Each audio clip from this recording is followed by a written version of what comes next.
Live है।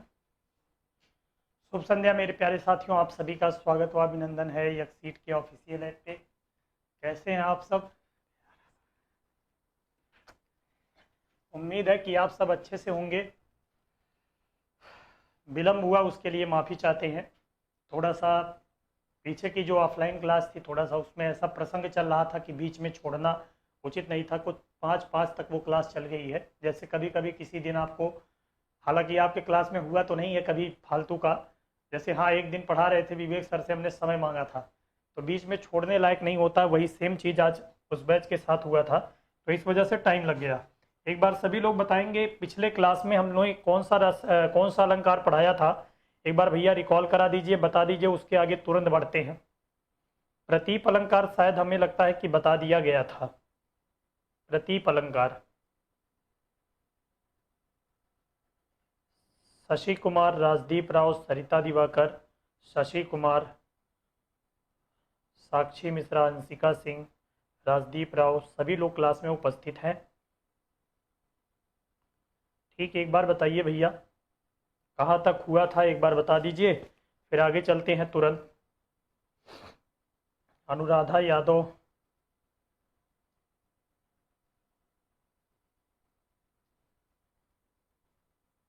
बताइए बताइए एक बार, क्या लास्ट हम लोग पढ़े थे? उपमेय उपमा अलंकार, उपमेय उपमा भी हो चुका था। उपमेय उपमा अलंकार, अच्छा अच्छा। क्या उपमेय उपमा अलंकार पढ़ाना है कि हो चुका है, एक बार बताएं। उपमेय उपमा पढ़ाना है ना? हाँ लिखिए अगली हेडिंग, उपमेय उपमा अलंकार।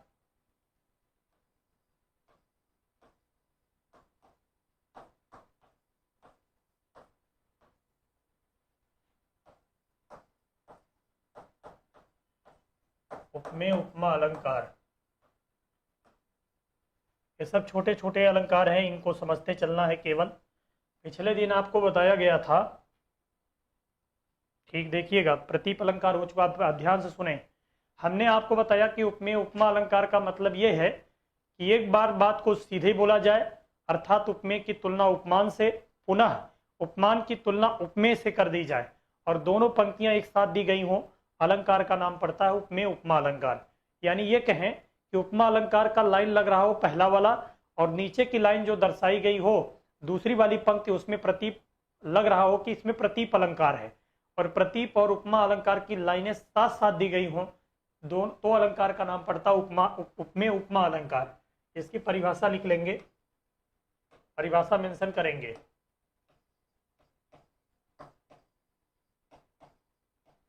परिभाषा,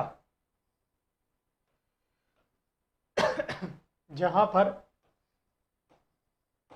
पर काव्य में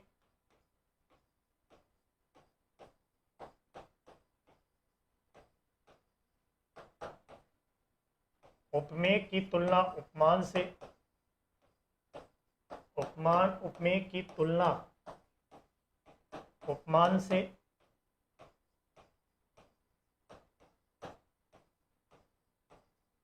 पुनः उपमान की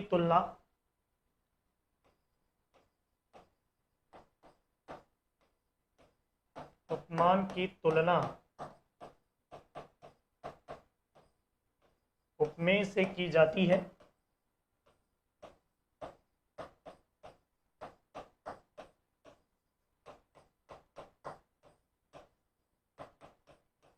वहां पर उपमेय उपमा अलंकार होता है।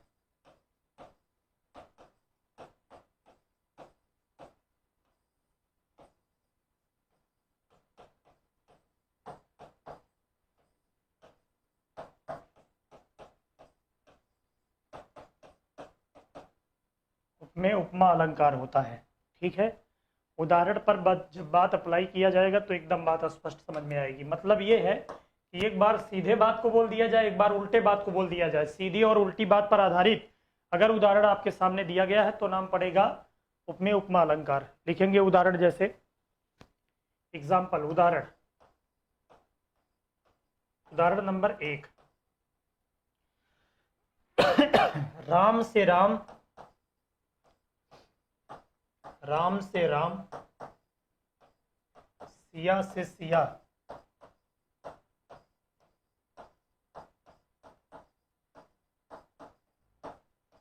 सिरमौर बिरंच विचार। हालांकि यही लाइन है, बस इसी लाइन को देख लीजिए। राम से राम, नहीं नहीं, सॉरी सॉरी सॉरी, लिखिएगा लिखिएगा, रुकिए एक सेकंड, एक सेकंड रुकिएगा। ये आपका अनन्वय अलंकार का उदाहरण हो गया भाई, एक सेकंड भैया, एक सेकंड। अनन्वय अलंकार में बताया गया था ना कि जब उपमेय की तुलना उपमेय से ही की जाती है, हाँ हाँ, तब ये अनन्वय अलंकार का उदाहरण हो जाएगा। बल्कि दूसरा उदाहरण लिखे, हाँ, कमल से नयन है, कमल से नयन है,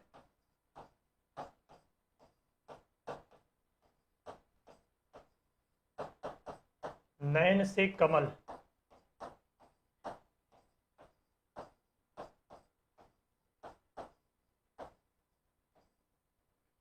कमल से नयन है, नयन से कमल, यानी एक बार कमल की तुलना नयन से की गई, नयन की तुलना, ठीक है, नयन की तुलना एक बार नयन से कमल है, कमल से नयन, यानी एक बार बात को सीधा बोला गया, एक बार बात को उल्टा बोला गया। अलंकार का नाम पड़ता है उपमेय उपमा अलंकार। दूसरी बात, जैसे बोलचाल की भाषा में बोल दिया जाता है कि गैर अपने हो गए, हुए अपने गैर, और कौन जाने कौन किसकी चाहता है खैर। गैर अपने हो गए, जब कभी भी जीवन में विपत्ति आती है तो आपके जो अपने होते हैं वो एक बार देखेंगे कि आप जब विपत्ति में, मुसीबत में पड़िए, तो हालांकि किसी के साथ ऐसा नहीं है कि 100% सबके साथ ही होता है, लेकिन बहुतों के साथ देखने को मिलता है कि बेचारे वो ये फील करते हैं कि हमारे जो अपने थे वो साथ छोड़ दिए जब हमें हमारे ऊपर मुसीबत पड़ा है। बल्कि उस समय काम कौन कर जाता है, जो गैर होते हैं, जिनको लोग अपना नहीं समझते हैं, वो कभी कभी सहायता कर जाते हैं। तो गैर अपने हो गए और हुए अपने गैर, व्यथा गाता है व्यक्ति कि हुए अपने गैर, जिनको मैं अपना समझ रहा था वो हमारी विपत्ति की घड़ी में क्या हो गए, गैर हो गए, अर्थात पराये हो गए। और कौन जाने कौन किसकी चाहता है खैर। इस संसार में ये बहुत गजब रीति है कि कौन किसकी खैर चाहता है, अर्थात कौन किसका भला चाहता है, इस बात का आभास व्यक्ति को नहीं हो सकता। जो वो सोचता है उसके विपरीत स्थितियां आती हैं। तो नाम इसका भी क्या पड़ेगा, उपमेय उपमा अलंकार। ठीक है, एक बार बताएंगे, समझ पाए? अगली बात बताएं इसके बाद। तो इसको भी लिखवा दें, इसको भी कहिए तो लिखवा दें, नहीं तो फिर कोई बहुत जरूरत नहीं है। ये कहावत टाइप का है, कभी कभी पूछ लिया जाता है। राम सम शंभु है, शंभु सम राम, ये लिखिए, ये वाला पूछा जाता है। दूसरा उदाहरण, उदाहरण नंबर 2, राम सम शंभु है,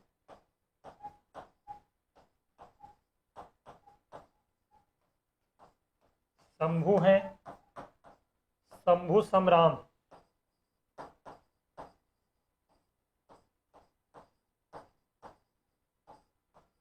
राम सम शंभु है, शंभु सम राम। मतलब ये है कि एक बार बताया गया कि राम के समान कौन है, शंभु है, और अगली बात बताया गया शंभु के समान कौन है, राम है। एक बात को सीधा, एक बात को उल्टा। अलंकार का नाम पड़ेगा उपमेय उपमा अलंकार। बतिया स्पष्ट है ना भैया? चले, कविता पत्र लिखती है, अब कौन कविता पत्र, ऐसे आपको पूछेगा, लिखवा दीजिए। अच्छा चलिए, समझ आएगा केवल, और क्या। चलिए लिख देते हैं, गैर अपने हो गए,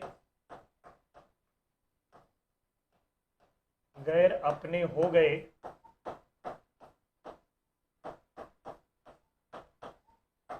हुए अपने गैर,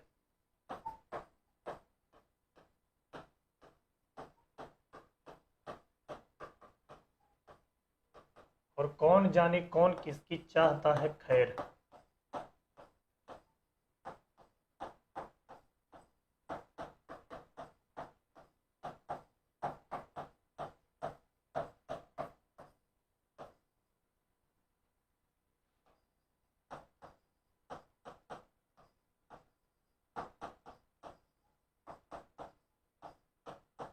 ठीक, अगला, इसके बाद चलते हैं अगला उदाहरण।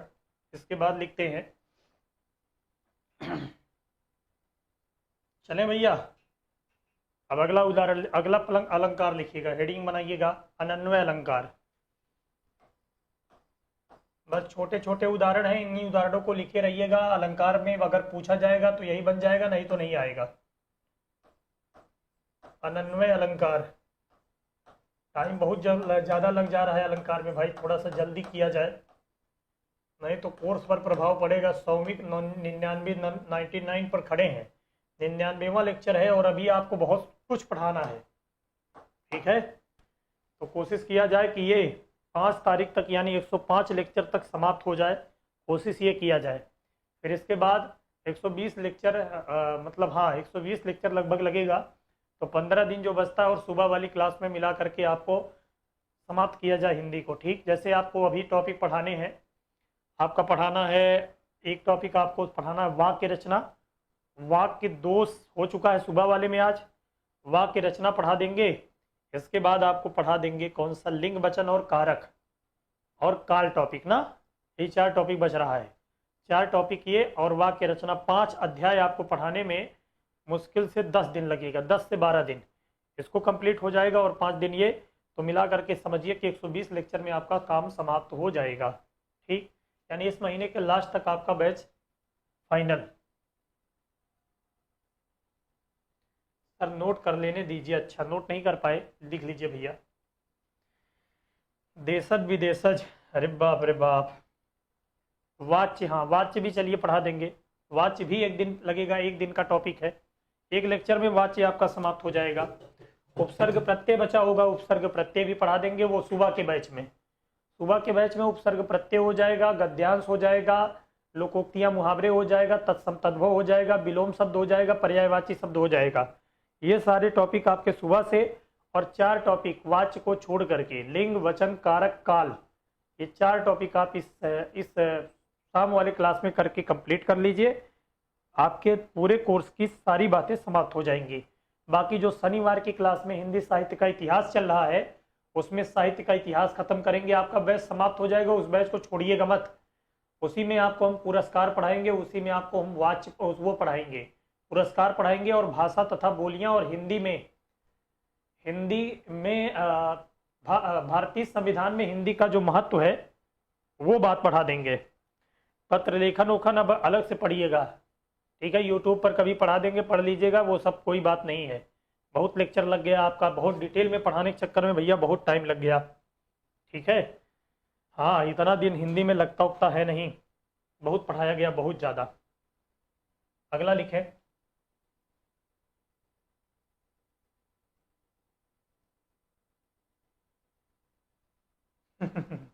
यही तो कला है साक्षी बच्ची, यही शुरुआत में जब एक बार सब आएगा तब ना आपको वास्तविकता पता चलेगा कि कंपटीशन आखिरकार है क्या चीज़, और क्या क्या कब सब्जेक्ट पढ़े, क्या क्या छोड़े, ठीक है।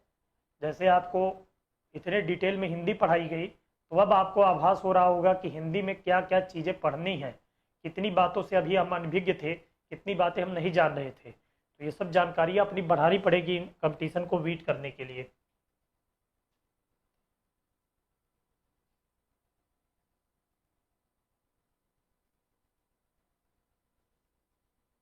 आगे इसके बाद लिखिएगा,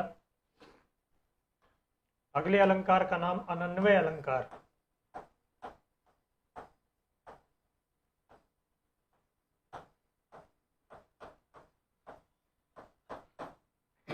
अनन्वय अलंकार क्या कहता है, आपको पीछे के दिन में बताया गया। इसकी 2 बातें आपको ध्यान में रखनी है। क्या, उपमेय की तुलना उपमान से की गई हो,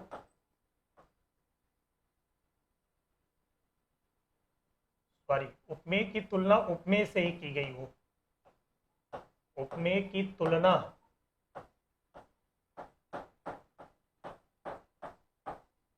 क्यों आपको, क्योंकि बताया था कि उपमेय की तुलना करानी थी, तो पूरे संसार में उसके जैसा कोई आता नहीं है नजर, तो लास्ट में आकर के उपमेय की तुलना उपमेय से ही करानी होती है, उपमेय से की गई हो।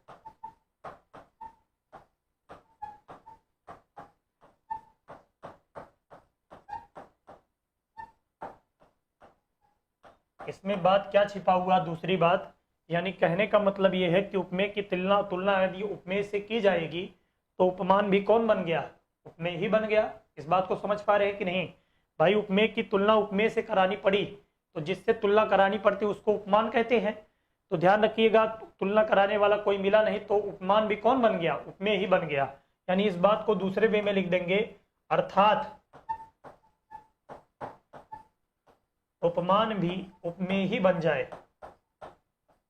उपमान भी उपमेय ही बन जाए।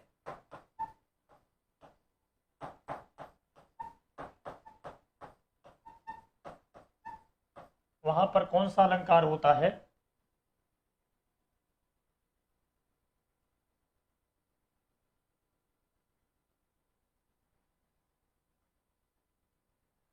अर्थात उपमान भी उपमेय ही बन जाए। तो वहां पर आज 3-4 अलंकार भाई निपटाना है। वहां पर अनन्वय अलंकार होता है।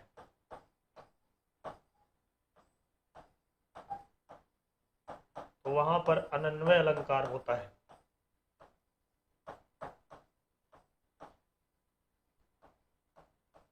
इसमें तो कुछ भी बोल सकते हैं। राम से जैसे बोला गया भारत के समभारत है, भारत के जैसा इस पूरे देश में कोई पूरे विश्व में कोई नजर नहीं आया। तो भारत की तुलना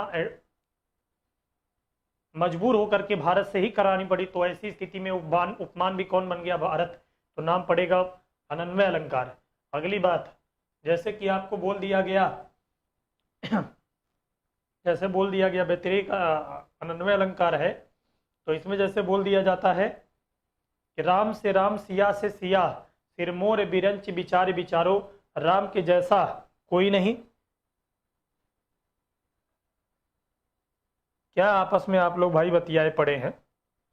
ध्यान से पढ़ नहीं रहे हैं, सब बाउंस कर जाएगा, एक को अलंकार समझ नहीं पाएंगे।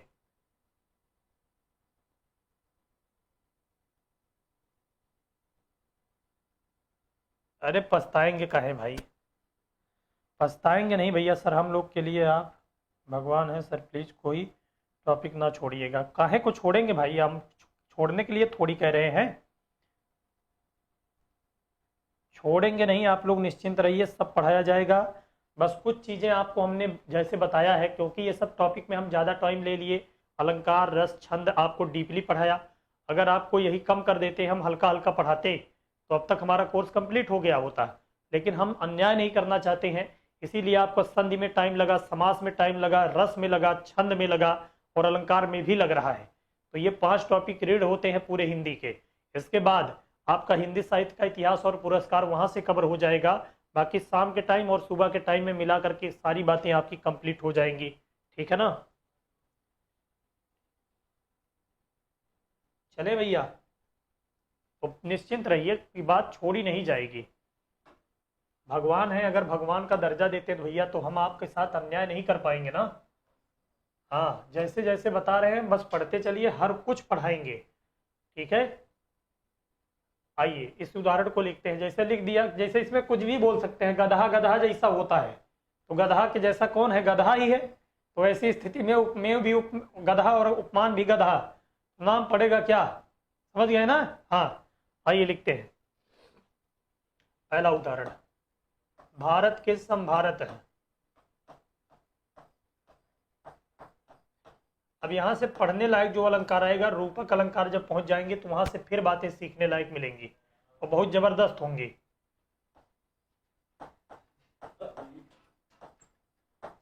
भारत के समभारत है। दूसरा, अगला, राम से राम, सिया से सिया,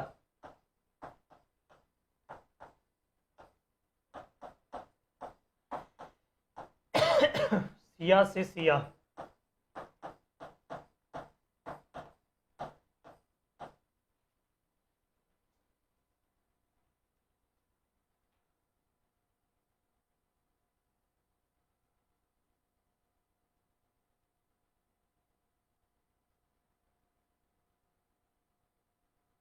चले भैया, तो ये बस 2 उदाहरण लिख लीजिए, बस बहुत है। ठीक है, उदाहरण नंबर 2, 1, 2 यही लिख लीजिए, बहुत है, इतना ही, यही बात पूछी जाएगी। अगली बात, यानी इससे डिफरेंट भी आएगा तो ध्यान रखिएगा, जब उपमेय की तुलना उपमेय से ही करानी पड़े उपमान भी कौन बन जाए, उपमेय भी बन जाए, तो ऐसी स्थिति में अलंकार का नाम पड़ता है अनन्वय अलंकार। उम्मीद करता हूँ कि इतनी बात आप नोट कर लिए होंगे। आगे इसके बाद बढ़ते हैं, बताइएगा फाइनल जल्दी से, फिर आगे चलें। सर हम बहुत खुश हो जाते हैं, तो पीछे पहली बात तो भैया आप लोग को समझाने के बाद भी आप लोग लाइव नहीं रहते हैं। अब अगली क्लास जो है प्राइवेट में करवाऊंगा। क्लास केवल उन्हीं लोगों को मिलेगा जो लाइव रह करके क्लास को देखेंगे, ठीक है।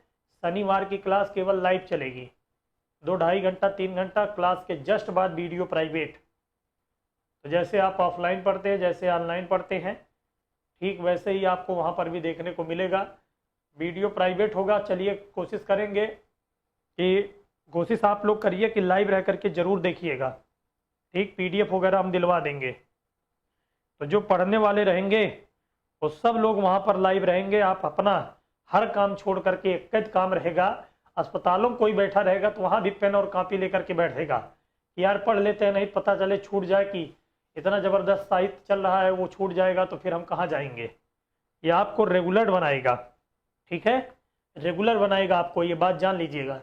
आप हर काम छोड़ने के बाद, जो काम बात के लिए वो ज़िंदगी में नहीं होता है, जो काम आप करंट में कर लेंगे वही काम आपका काम है, ठीक है। अगला देखिएगा, अनन्वय के बाद अगले अलंकार का नाम है व्यतिरेक अलंकार। ये अलंकार इंपॉर्टेंट है, व्यतिरेक अलंकार।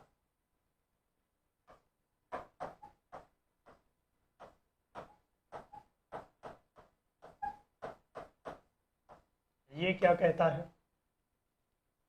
व्यतिरेक अलंकार बताता है पहली बात कि जब काव्य में उपमेय की तुलना उपमान से की गई हो। पहली बात, उपमेय की तुलना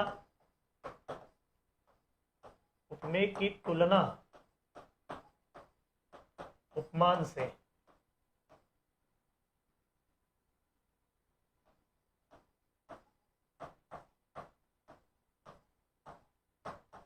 उपमान से की गई हो, पहली चीज। हाँ बहुत लोग रहते हैं, लाइव रहते हैं सर, रहते हैं। जो लोग रहते होंगे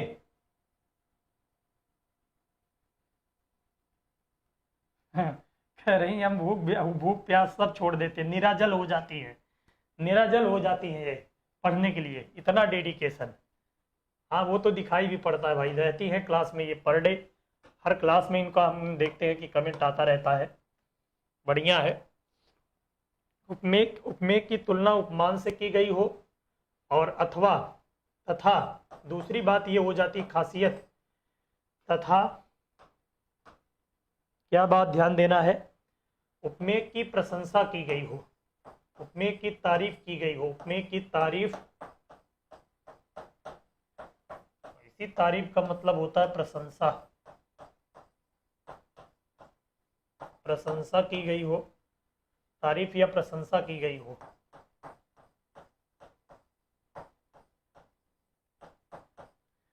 और इसी बात में फिर क्या निहित है कि अगर एक की तारीफ की गई और दूसरे के बारे में बात नहीं बोला गया, तो जाहिर सी बात है कि उसको, पहले वाले को तारीफ, उपमेय की तारीफ किया गया तो उपमान को नीचा दिखा गया है, यानी उपमान की निंदा की गई हो, उपमान की निंदा की गई हो।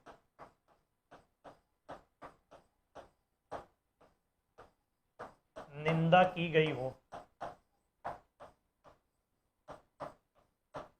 तो वहां पर कौन सा अलंकार होगा?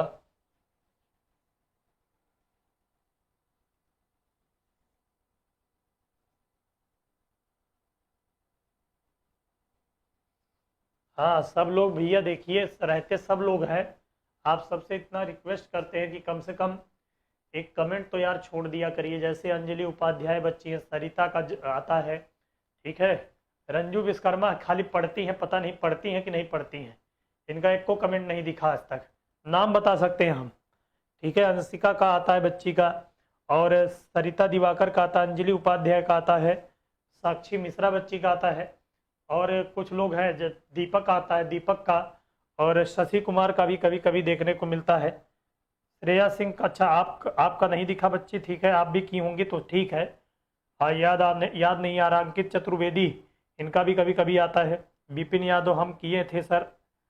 अच्छा अच्छा अच्छा, तो सब लोग अगर कर दिया करें तो काफ़ी ज़्यादा थोड़ा सा उससे फ़ायदा ये होगा कि थर्ड पर्सन जब कभी भी नया जुड़ेगा, अगर आपके जरिए बताइए आपके केवल एक बात से टीचर का थोड़ा सा फ़ायदा होता है या उसको 2-4 लोग 10 लोग नए जान जाएंगे, तो इतना डेडिकेशन आपके प्रति हम लोग दिखाते हैं, तो एक डेडिकेशन आप लोग कमेंट बॉक्स में भी तो दिखाना है। अब ज़बरदस्ती हम नहीं कर रहे हैं, लेकिन आप लोगों को ये सोचना चाहिए कि अगर टीचर कह रहे हैं तो एक आपका जो कमेंट होता है वो आगे सामने वाला जो नया जुड़ेगा वो देखेगा उसी बात को। पहले वो देखता है कि क्या टीचर कितना अच्छा पढ़ाया होगा, वो बच्चे का जो रिव्यू होगा उसी के माध्यम से लोग जुड़ते हैं। जब आप अच्छा बताए रहेंगे तो वो वीडियो पर क्लिक करेगा, वीडियो देखेगा, तब वहाँ हमारी काबिलियत हो जाती है। अगर हमने अच्छा पढ़ाया होगा, उसको पसंद आएगा वीडियो, तो वो देखेगा, चैनल सब्सक्राइब करेगा। तो थोड़ा सा यूट्यूब पर चीज़ें चल रही हैं तो भाई इतना तो आपका होना चाहिए। ठीक है। Pinki Rawat, good evening.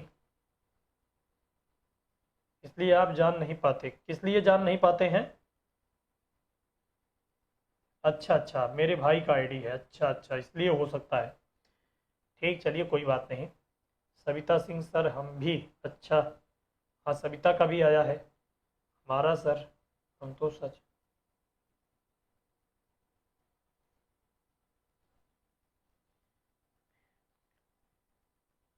हम तो सोचे हमें भूल गए, अरे ना ही काहे हो, हम आपका कैसे भूल सकते हैं। गुड इवनिंग निराला सर, अच्छा। पिंकी रावत बच्ची, गुड इवनिंग है, क्लास में स्वागत है। कहाँ रहती हैं आप? क्लास पर डे किया करिए, हर दिन करें, नहीं करेंगे क्लास तो फिर समझ में नहीं आएगा भाई। हर दिन के क्लास की महत्ता है। आइए देखते हैं पहला उदाहरण, उदाहरण नंबर 1।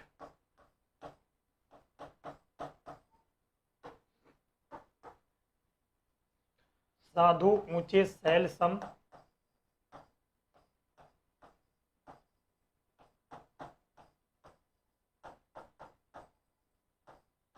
सैल सम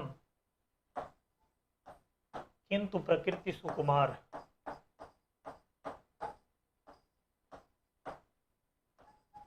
किंतु प्रकृति सुकुमार।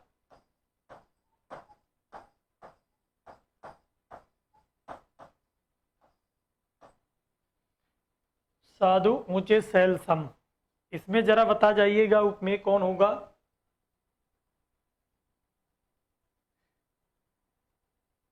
देखें, साधु ऊंचे सैल सम, साधुओं की तपस्वियों की तुलना की जा रही किससे? सैल से, अर्थात पत्थर से। पत्थर के बारे में बताया जा रहा है कि जो इनकी लंबाई होती है, साधुओं की जो लंबाई होती है अर्थात ऊंचाई होती है, वो किससे उनका कद ऊंचा है? पत्थर से ऊंचा होता है, अर्थात उससे लंबे या ऊंचे होते हैं। तो साधु की तुलना सैल से की गई। अब बताइएगा कि ये पहले से गुण किसके अंदर विद्यमान है, यानी प्रबल कौन है?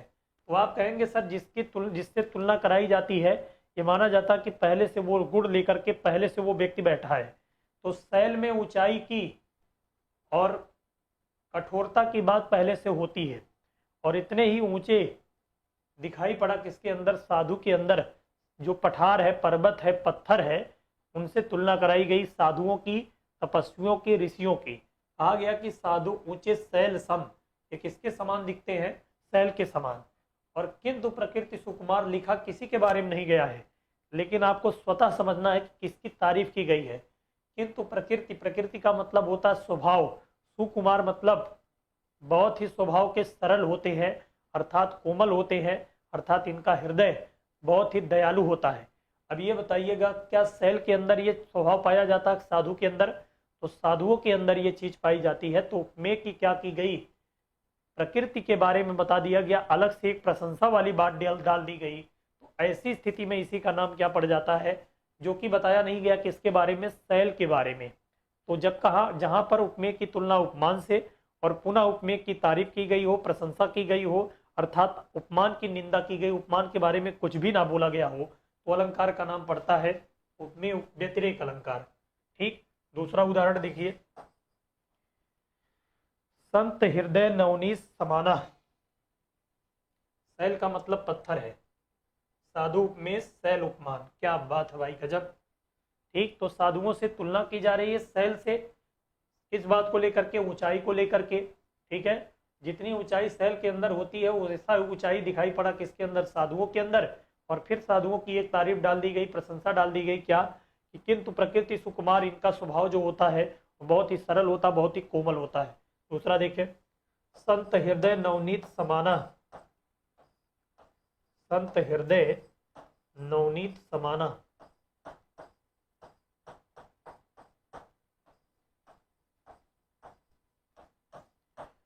कहत कबिन पर कहत न माना।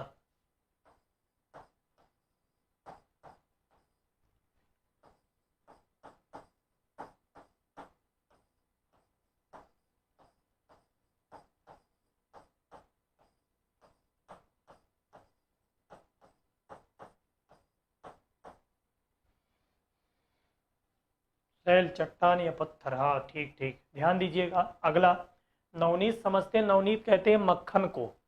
इसमें बात बताई जा रही, बहुत ध्यान से समझिएगा। संत हृदय, संतों का जो हृदय होता है, नवनीत समाना, नवनीत का मतलब होता मक्खन के, समाना मतलब समान। संतों का जो हृदय होता है वो नवनीत के समान अर्थात मक्खन के समान कोमल होता है।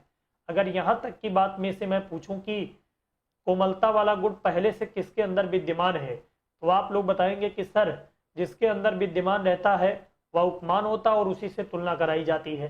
तो नवनीत शब्द इसमें क्या भैया, प्रकृति से संबंधित है तो उपमान है, इसी से तुलना कराई जा रही किस किस, संतों के हृदय की। संतों के हृदय की तुलना कराई गई किस बात को लेकर के, संत हृदय नवनीत समाना, कोमलता को लेकर के। ठीक, ये जो संतों का जो हृदय होता है वो कोमल होता है पत्थर मक्खन के समान। और अगली बात डाली गई, इसको फिर स्वतः समझना पड़ेगा कि किसकी तारीफ की गई है। कहत कबिन पर कहत न माना, कभी लोग ऐसा कहते हैं और कई कभी लोग इस बात को मानने के लिए तैयार नहीं होते हैं कि संतों के अंदर एक खासियत देखने को मिलती है कि वो अपनी बातों को व्यक्त कर सकते हैं। अपनी बातों को, अपने विचारों को कहने की क्षमता किसके अंदर होती है, संतों के अंदर अर्थात ऋषि मुनियों के अंदर। लेकिन यही बात किसके अंदर नहीं पाई जाती है, नवनीत अर्थात मक्खन के अंदर ये गुण देखने को नहीं मिलता है। ठीक, तो ये बात किसके अंदर नहीं हुआ, नवनीत के अंदर, यानी किसके पास, नवनीत मतलब मक्खन के पास। और ये वाला गुण को, दूसरा क्वालिटी जो प्रशंसा किया गया, कहने की क्षमता, ये केवल पाई जाती है उपमेय संत के हृदय में। तो यहाँ पर तारीफ कर दिया गया, प्रशंसा कर दिया गया किसका, संतों के हृदय का, और थोड़ा सा नीचा दिखा दिया गया किसको, नवनीत को अर्थात मक्खन को। अलंकार का नाम पड़ेगा व्यतिरेक अलंकार। समझ पाए कि नहीं, क्लियर हुआ भैया। संत हृदय, संतों का हृदय नवनीत के समान कोमल होता है अर्थात मक्खन के समान कोमल होता है। कहत कबिन कर कहत न माना, ये कवि लोग जब किसी को बताते हैं तो दूसरे कवि इस बात को नहीं मानते हैं, क्या कि संतों के हृदय के अंदर, संत हृदय वाले अपनी बातों को व्यक्त कर पाने में अर्थात अपनी बातों को बता पाने में सफल रहने वाले में से होते हैं। और यही गुण किसके अंदर नहीं होता है, अपमान किसके अंदर, नवनीत के अंदर। ठीक, अगला हेडिंग बनाइएगा रूपक अलंकार। शुरुआत कर देते हैं और इसकी बातें कुछ बता देते हैं, छोटे छोटे उदाहरण, कल आकर के कंप्लीट किया जाएगा, हो सकता हो भी जाए। चलिए 10 मिनट का समय है अभी। रूपक अलंकार मोस्ट इंपॉर्टेंट अलंकार है। अब रूपक हुआ, उत्प्रेक्षा हुआ, संदेह हुआ, भ्रांतिमान हुआ, 4-5 अलंकार शुरू से जो आएंगे ये सब बहुत महत्वपूर्ण होंगे। ठीक, ध्यान से देखें। रूपक अलंकार,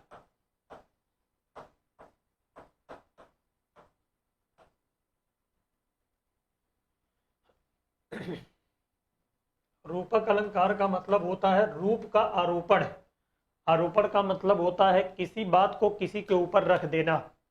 ठीक है, अर्थात दोनों के बीच में कोई अंतर ना होना। किसके किसके बीच में, जब कभी भी काव्य में उपमेय और उपमान के बीच में कोई विभेद ना हो, कोई अभेद ना हो, अर्थात अभेद आरोपण किया गया हो।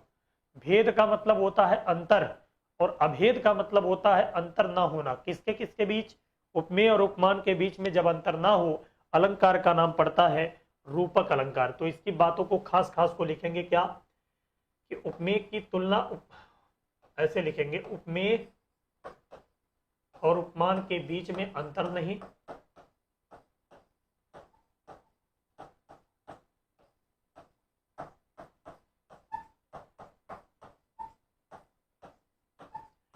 अगर इस बात को डायरेक्ट ना पकड़ पाइएगा तो आपको एक ट्रिक बता देते हैं।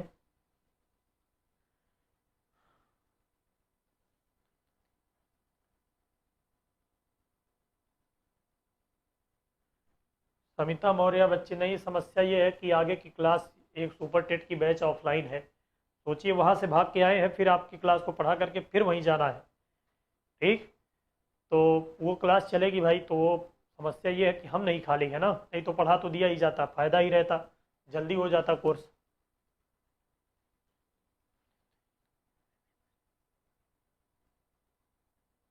अच्छा, आज भी नहीं रहेगी? नहीं, आज और कल, आज और कल मैथ की क्लास आपकी कैंसिल रहेगी, नहीं रहेगी। ठीक, योजक चिन्ह होता है, ध्यान रखिएगा, उपमान के बीच अंतर नहीं। किसके किसके बीच? उपमेय और उपमान के बीच अंतर नहीं होता है। अगली खासियत ये होती है कि उपमेय और उपमान के बीच योजक चिन्ह लगा होता है। उपमेय उपमान के बीच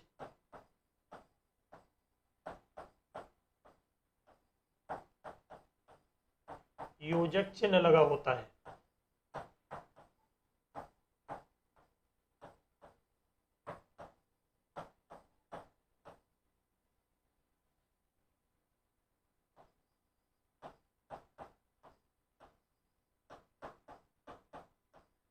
अगली क्या खासियत होती है?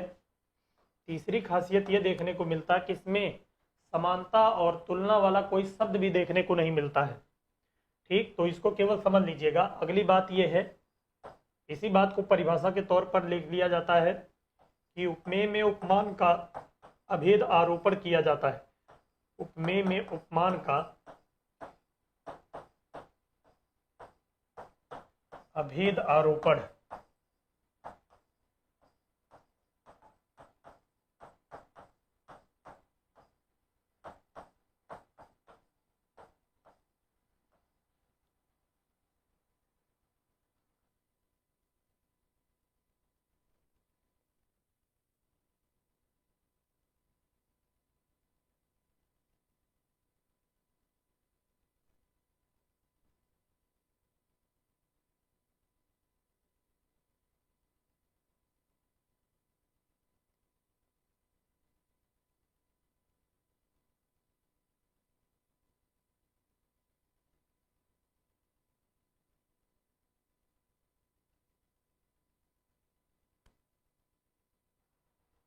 सर रहेगी नहीं रहेगी? हाँ रहेगी रहेगी, वो लिख दिया गया है। उपमेय और उपमान के बीच अंतर नहीं, उपमेय उपमान के बीच योजक चिन्ह लगा होता है। उपमेय में उपमान का अभेद आरोपण किया जाता है। कहाँ लिख रहे हो भैया?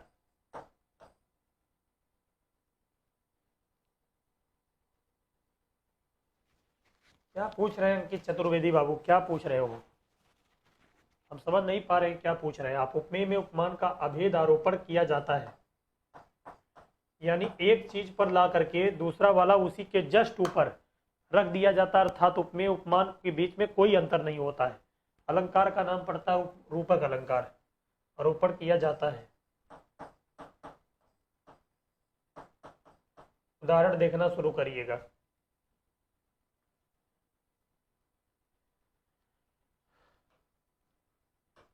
रूपक अलंकार के उदाहरण, उदाहरण नंबर 1, उदाहरण नंबर 1 देखिए जरा। पहले पहले छोटे छोटे उदाहरण। चरण कमल बंदो हरिराई, चरण और कमल के बीच में योजक चिन्ह लगा रहेगा। चरण कमल बंदो हरिराई।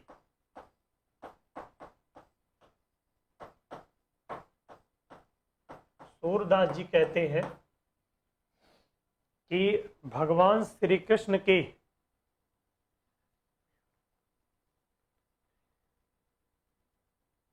ये लिखा गया है मैथ की क्लास को लेकर जो बताए सर। अच्छा, मैथ की क्लास नहीं रहेगी भैया, ध्यान रखिए, आज भी नहीं रहेगा और कल भी नहीं रहेगा। ठीक है, 6 से 7 जो चलती है वो क्लास आपकी कैंसिल है। आप समझ पाए? यहाँ लगाइए ध्यान। चरण कमल बंदो हरिराई, अगर मैं इसमें पूछूं कि उपमेय क्या है, उपमान क्या है, तो चरण की तुलना की गई है किससे? कमल से। कमल हो जाएगा उपमान, अर्थात इसको क्या मानेंगे? प्रकृति से संबंधित। तो भगवान श्री कृष्ण के चरण को बता क्या रहे हैं सूरदास जी कि भगवान श्री कृष्ण के चरण रूपी कमल की मैं क्या करता हूँ? वंदना करता हूँ, अर्थात उनका विनती करता हूँ, उनके नतमस्तक होकर के उनके चरणों में अभिवादन करता हूँ। ठीक है, तो चरण और कमल के बीच में उनको कोई अंतर नजर नहीं आता है। जैसे चरण होता है वैसे ही, जैसे कमल होता है वैसे ही वो क्या मान बैठे हैं? चरण मान बैठे हैं। भगवान श्री कृष्ण का चरण उतना ही कोमल होता, उतना ही सॉफ्ट है, और उस चरण के, कमल रूपी चरण की मैं क्या करता हूँ? वंदना करता हूँ, अभिनंदन करता हूँ। दूसरा उदाहरण, अब की बार भगवान श्री कृष्ण अपनी माता यशोदा से मांग कर रहे हैं, मैया मैं तो चंद्र खिलौना ले हूं, मैया मैं तो चंद्र खिलौना। चंद्रमा और खिलौना के बीच में आरोपण है।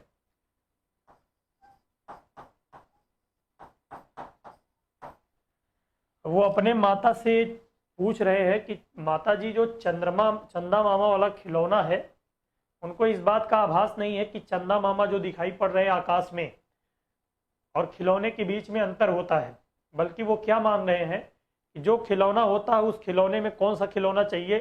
चंदा मामा वाला खिलौना चाहिए। खिलौने और चंदा मामा के बीच में उनके लिए कोई अंतर नहीं। अलंकार का नाम पड़ेगा रूपक अलंकार। समझ पा रहे हैं?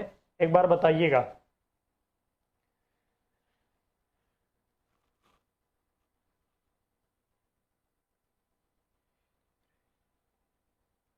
हाँ, महाराणा प्रताप शेर है। यह जान लीजिए कि किसी भी चीज़ को समझने का सबसे आसान तरीका होता है कि पहले छोटे छोटे चीज़ आप समझ जाइए। ठीक है, अगला उदाहरण इसके बाद वाले पेज पर चलते हैं। चलिए ख़त्म ही कर देते हैं। तीसरा उदाहरण लिखिएगा। ये बहुत पूछा जाता है, मोस्ट इम्पॉर्टेंट। कितनी बार आपके एग्जाम में आया है? यूपीएसआई, यूपी पीसीएल, कितने एग्जामों में मैं गिना नहीं सकता हूँ। यूपी टेट में अभी पूछा गया था, जो कैंसिल हुआ था पेपर। बीती विभावरी जागरी, बीती विभावरी, और इसका एक्सप्लेनेशन अच्छे अच्छे लोग नहीं कर पाते हैं, ये भी बता दे रहा हूँ। ठीक, उस नसीब है कि आपको ये सारी बातें अभी समझ में आ जाएंगी। बीती विभावरी जागरी,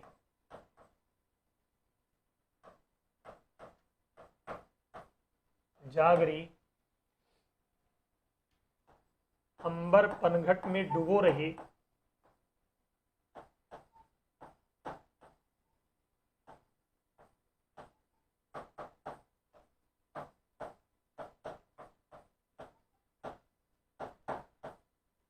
तारा घट उषा नागरी।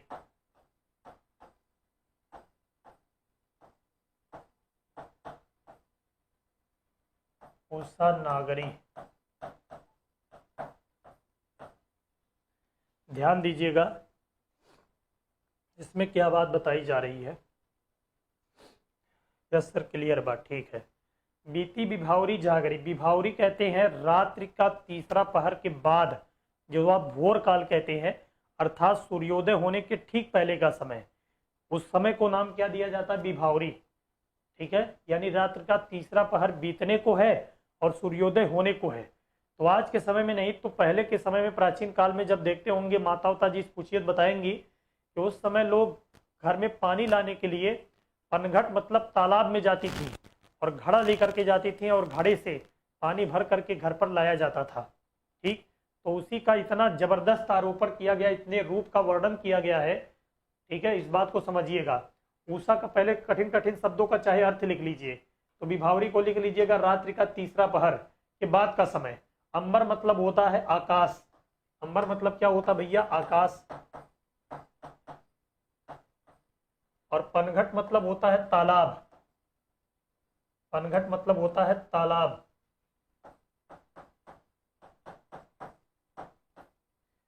उषा मतलब होता है उषा काल, यानी प्रातः काल का समय। उषा काल।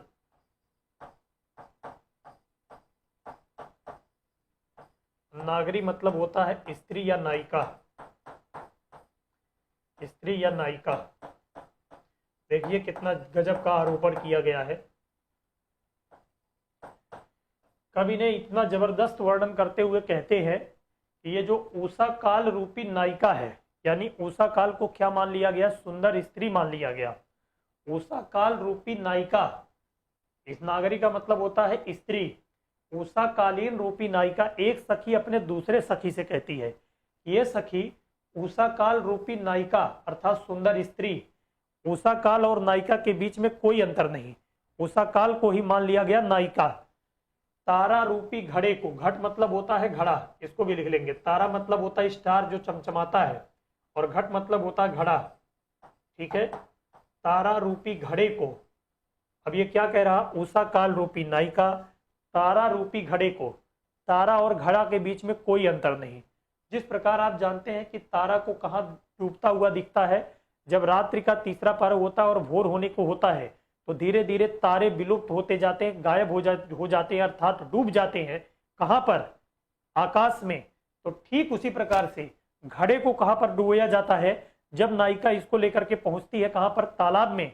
तो तालाब में जाती है, तो वो जब पानी में भरने के लिए उस तालाब के पानी में उसको डुबोएगी, तो एक समय के लिए क्या होता है? वो विलुप्त होता है, अर्थात गायब हो जाता है।